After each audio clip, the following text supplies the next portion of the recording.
السلام علیکم ناظرین، ایک نئے ولاگ کے ساتھ افتخار شرازی آپ کی خدمت میں حاضر ہے۔ آج کچھ سیاست سے اور عدالت کے معاملات سے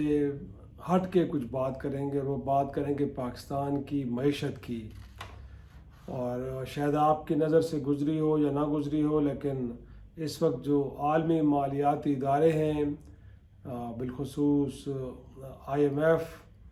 اور اسی طرح جو عالمی ریٹنگ ایجنسیز ہیں جو معیشت کو لے کے ریٹ کرتی ہیں، فچ ہو یا باقی اسی طرح کے ادارے ہوں، وہ پاکستان کے بارے میں کوئی اچھی باتیں نہیں کر رہے ہیں، بلکہ یہ ہے کہ بڑی خطرناک باتیں ہو رہی ہیں، بڑی الارمنگ باتیں ہو رہی ہیں۔ اور پاکستان کی معیشت، اگر جس وقت ملک کے اندر نئی حکومت جو ابھی بھی گویا کہ نمائشی اقدامات پہ یقین رکھتی ہے اور لگتا ہے کہ اسی کے ذریعے وہ عوام کو بھی مطمئن کر لیں گے اور معیشت کو ٹھیک کر لیں گے، لیکن اصل حقائق کیا ہیں وہ آپ کے سامنے رکھیں گے، اور اس کے اگینسٹ جو اس وقت ملک کی رولنگ ایلیٹ ہے، گویا کہ حکمران طبقہ ہے، وہ کیا کر رہا ہے وہ بھی آپ کو بتائیں گے، اور اصل میں اب آگے چل کے ہونے کیا جا رہا ہے۔ وہ غریب آدمی کہ جو پہلے ہی بہت زیادہ اذیت کا شکار ہے حکومتی پالیسیوں کے نتیجے میں آنے والی انفلیشن اور باقی چیزوں سے، اب اس کے لیے اور کئی کیا نئی آزمائشیں شروع ہونے جا رہی ہیں، کیا کیا نئے امتحانات اس کے منتظر ہیں، یہ ساری صورتحال آپ کے سامنے رکھیں گے۔ تو گزشتہ دنوں جو ورلڈ بینک کی رپورٹ آئی ہے، وہ اب ہمیں ایک نئی خطرناک کہانی سنا رہی ہے۔ گویا کہ بتایا یہ جا رہا ہے کہ پاکستان میں جہاں پہ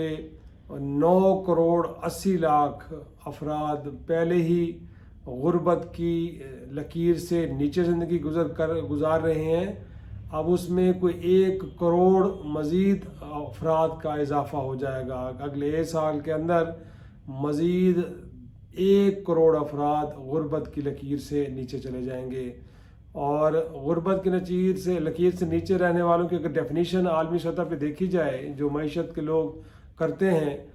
وہ یہ ہے کہ وہ لوگ کہ جن کو 24 گھنٹوں میں صرف ایک وقت کا کھانا نصیب ہو، ان کو دنیا میں کہا جاتا ہے کہ یہ غریب افراد ہیں، یہ غربت کی لکیر سے نیچے زندگی بسر کرتے ہیں۔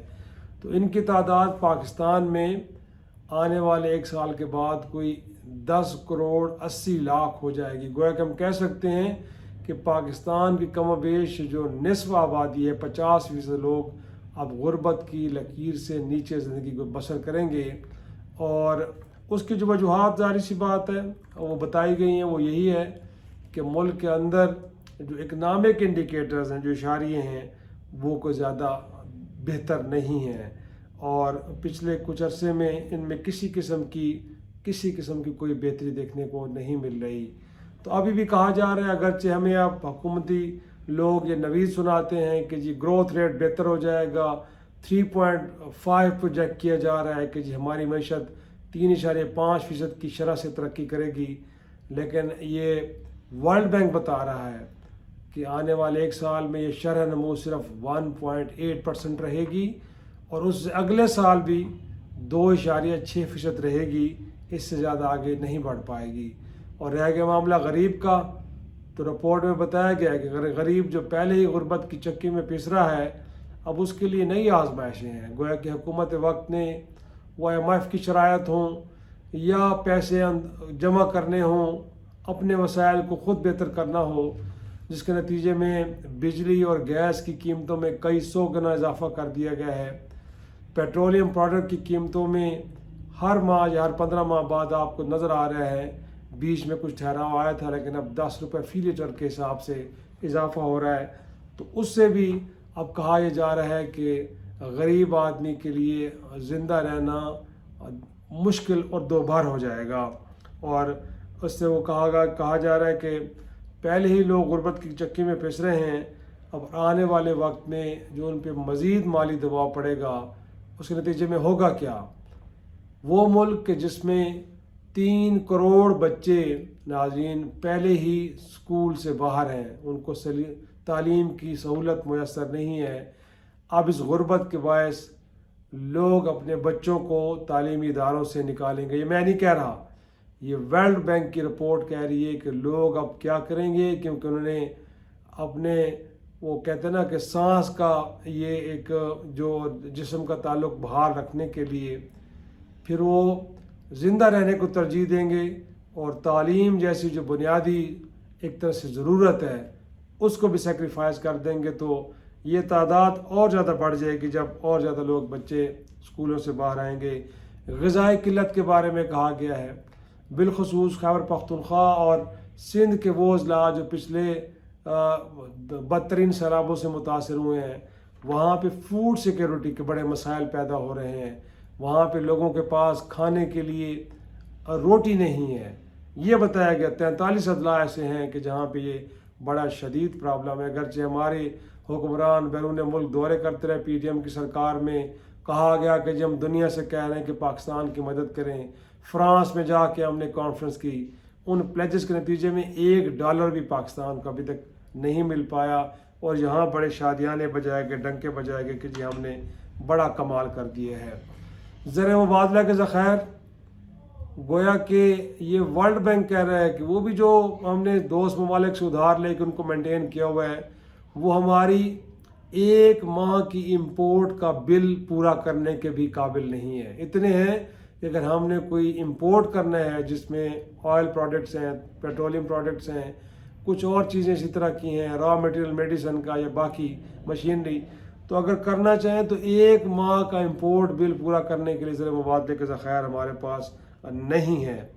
رہ کے معاملہ ہے کہ قرضے ہم نے اتنے زیادہ لیے ہیں کہ دنیا میں ایک مسلمہ اصول ہے کہ کوئی بھی ملک اپنی جو قومی پیداوار ہے جس کو GDP کہتے ہیں اس کے 57% سے زیادہ قرضے نہیں لے سکتا. لیکن پاکستان وہ بدنصیب ملک ہے کہ جس کے حکمرانوں نے 73% سے بھی زیادہ قرضوں کا حجم ہے. جو GDP کا ریشو ہے وہ 73% سے بھی زیادہ ہے، گویا کہ 73% سے زیادہ جو ہماری قومی پیداوار کا وہ ہمارا قرضوں کا. اور دوسرا ہے کہ معاملہ جو ہم نے IPPs کے ساتھ معاہدے کیے اور جس کے نتیجے میں ہم بجلی لے رہے ہیں، ایک مہنگی بجلی، اور اس کے نتیجے میں جو سرکولر ڈیٹ ہے وہ پاکستان کا ابھی تک ایک طرح سے جان نہیں چھوڑ رہا، اور وہ آپ کہیں 2.6 کھرب روپے ہو چکا ہے. ناظرین اب اندازہ لگائیں کہ اس میں ہر آئے وقت کے ساتھ ایک اضافہ ہو رہا ہے اور اس میں کمی کی کوئی صورت نظر نہیں آ رہی. اور ساتھ میں ہم نے یہ مہنگی بجلی لوگوں کو دینی ہے، لیکن IPPs کو کیپیسٹی پیمنٹس اور باقی پیمنٹس کرنے کے باوجود بھی یہ حالات ہیں کہ ہم اس سرکولر ڈیٹ میں مسلسل اضافہ کر رہے ہیں. اور رہ گیا معاملہ یہ کہ اس ملک کے اندر جو میں نے بتایا کہ غذائی قلت، پاکستان دنیا کا وہ واحد ملک ہے کہ جہاں پہ سٹنٹڈ گروتھ کا ایشو سب سے زیادہ سیریس ہے. اگرچہ افغانستان بھی شامل ہے، لیکن پاکستان کی آبادی کو دیکھتے ہوئے ہم کہہ سکتے ہیں کہ پاکستان پہلا ملک ہے کہ جہاں پہ 5 سال سے کم عمر کے بچوں کو ضروری خوراک میسر نہیں ہے، اور اس کے نتیجے میں ان کے ذہنی اور جسمانی نشوونما وقت پر نہیں ہو رہی. تو ہم کہہ سکتے ہیں کہ ہم اس ملک کو ایک اپاہج نئی نسل دینے کے لیے جا رہے ہیں. تو یہ بڑی ایک خوفناک پکچر ہے جو ورلڈ بینک نے ہمارے سامنے رکھی ہے، اور کہا یہ گیا ہے کہ کیونکہ غیر یقینی صورتحال ہے پاکستان میں، شرح نمو جو ہے اس کے اندر کوئی استحکام نہیں ہے، پالیسیاں غیر یقینی صورتحال کا شکار ہیں، جس سے جو معاشرتی اور سماجی مایوسی ہے اس میں آنے والے وقت میں اضافہ دیکھنے کو مل رہا ہے. اور اس کے برعکس ہمارے حکمران کیا کر رہے ہیں؟ پنجاب کے 12 کروڑ صوبے کی چیف منسٹر اسٹریٹ لائٹس کو ٹھیک کر رہی ہیں، ٹریفک کے نظام کو ٹھیک کر رہی ہیں، اسپیڈی کورٹس بنا رہی ہیں، ٹرائل کورٹس بنا رہی ہیں، یا جناب لوگوں سے تھانے کلچر کو ٹھیک کر رہی ہیں. بھئی معیشت کو ٹھیک کرنے کے حوالے سے ان کے پاس کوئی نہیں ہے. اور ماشاءاللہ نون لیگ کی جو 4تھی بار یا 5ویں بار ہم کہیں کہ اقتدار میں آئی ہے، اس کا پرائم منسٹر کیا کہہ رہے ہیں کہ جی وفاقی کابینہ تنخواہ نہیں لے گی، میرے لیے ریڈ کارپٹ نہ بچھایا جائے. یہ اقدامات کر کے عوام کو کہا یہ جا رہا ہے کہ اس ملک کی معیشت ٹھیک ہو جائے گی. میرے بھائی اگر آپ کا ویژن یہی ہے اور ان اقدامات سے آپ نے اس ملک کو ٹھیک کرنا ہے تو پھر تو یہ ٹھیک ہو چلا. تو میرا خیال میں اس وقت شدید ہم لیڈرشپ کرائسس کا ہم شکار ہیں. نہ تو ہمارے پاس کوئی ویژن ہے اور نہ ہی ہمارے پاس وہ ٹیم ہے جو اس ملک کو اس معاشی دلدل میں جو دھسا ہوا ہے اس سے باہر نکال کے عوام کی جو مزریز ہیں ان کو حل کرنے میں کوئی معاون اور مددگار ثابت ہو. تو خدا خیر ہی کرے. ناظرین، آج کے ویلا آپ کو یہیں پہ ختم کرتے ہیں. کل پھر ملاقات ہوگی، تب تک کے لیے اجازت دیجیے. خدا حافظ.